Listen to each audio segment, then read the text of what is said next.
Infinite power. Robert Browning tells us, truth is within ourselves. It takes no rise from outer things, no matter what you see.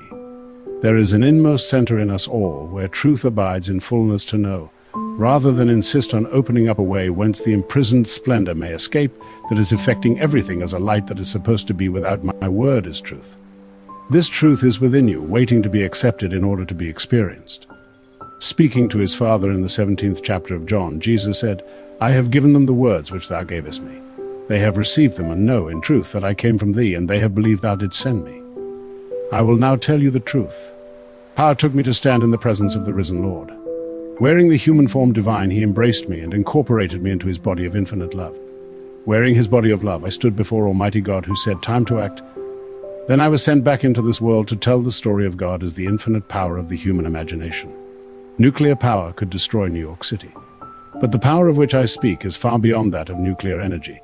Suppose you entered an animated scene, such as Grand Central Station in New York City at the peak of the rush hour, or the stock market in the course of a hectic day.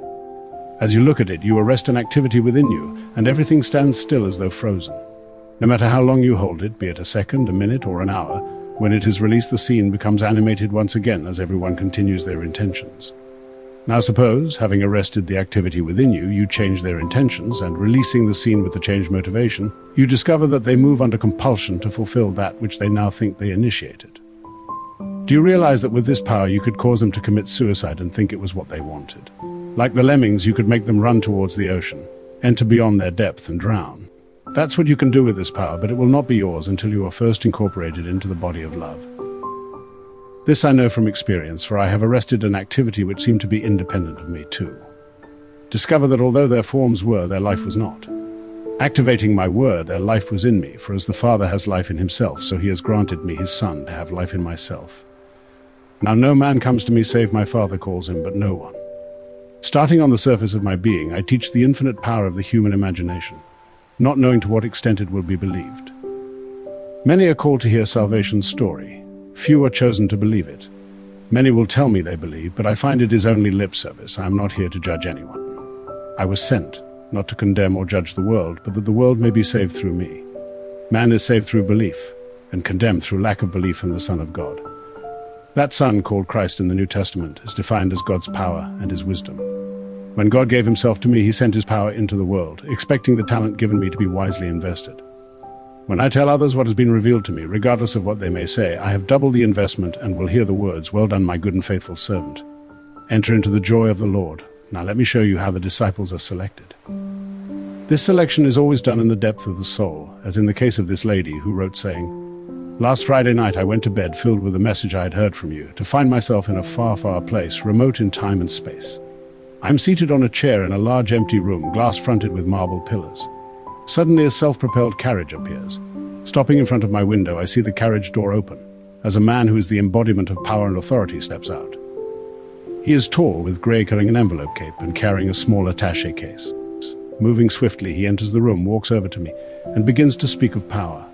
As I look at him, I recognize you, Neville. Now personified as power, I realize that you are God and you are Neville. Showing no sign of recognition, you continue to talk of power, sheer unadulterated power. Then, as suddenly as you approached, you turned and swiftly made your exit. As though by appointment the carriage appeared, you entered it and vanished from my sight. I awoke bewildered, wrote down the experience, and returned to bed saying to myself, I must tell this to Neville. Instantly I am asleep, redreaming the dream, when my friend Marge Broom appeared. And I am hit in the forehead by a 3 to 4 inch long, 3/4 inch thick polished topaz, embedded with gold. As we looked at it, a man walked over and said, That's very valuable. You can break it into many pieces and get a lot of money for it. That commercial idea appealed to me, so I placed it in my purse and again headed toward your house to tell you of the dream. Suddenly I realized Marge was gone, as well as my car, purse, and topaz. Having no transportation, no money or identification, I said to myself, what do I... Then I arrested the thought and said, I will go within and imagine I am with Neville. Instantly, I am in your apartment telling you the dream. As I reached the point of telling how I imagined myself there, the doorbell rang, and a group of gay, happy young boys and girls entered, causing so much confusion I awoke, saying to myself, I will tell him on Monday. Last Monday she brought me the letter. My work is not complete until my Father, in the depth of the soul, calls my 12. Recognizing and applying the truth of my words, this lady was called to witness the embodiment of the infinite power. She saw him as the man she knows as Neville, yet she knew he was God. Many see me as a physical man. Few see my true identity, which has unfolded itself in the depth of the soul. But I am not unique. I know that every child born of woman will one day be called and embraced to become one with the body of God. Then, wearing the form of love, he too will be sent by God. After incorporation into the body of love, I was sent wearing the garment of Jesus Christ, the power and wisdom of imagination. Now I know myself to be the power which can effect the fulfillment of desire. Having no friend, car, money, or topaz, this lady remembered the power of which I speak. She exercised it and instantly, without any form of transportation, found herself in my apartment telling me her dream. Now that is power. There is enormous power in wealth, as well as the atomic bomb, but their power is as a firecracker compared to the power of imagination.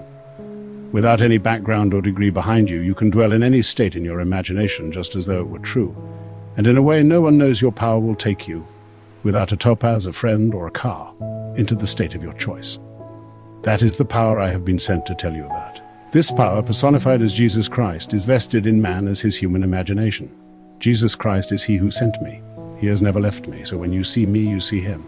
And when I leave here, I will return to the body of love. This lady has been called. She has been faithful to the word and proved it to herself in the far regions of her mind. I have given her the word the Father gave me. She has received it and now knows the truth from personal experience. She saw power personified as man. She knew he was God, yet the man she knew as Neville. She had to experience this in the depth of her soul in order to know that it was true. Now, as I tell you another dream, remember everything, no matter what it is a symbol. This lady found herself in a dormitory with many other girls.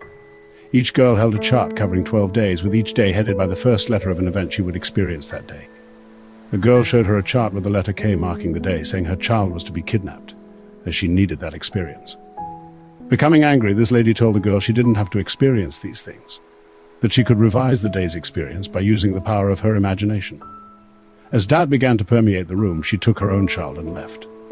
After what appeared to be a very long time, this lady returned to find the room now occupied by another, who had removed her books.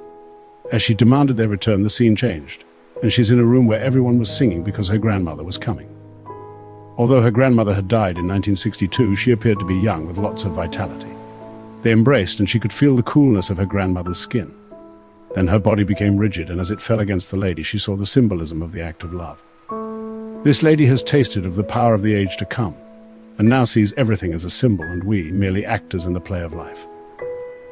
Returning to an old state, she sees it as the same play being repeated with slight modifications.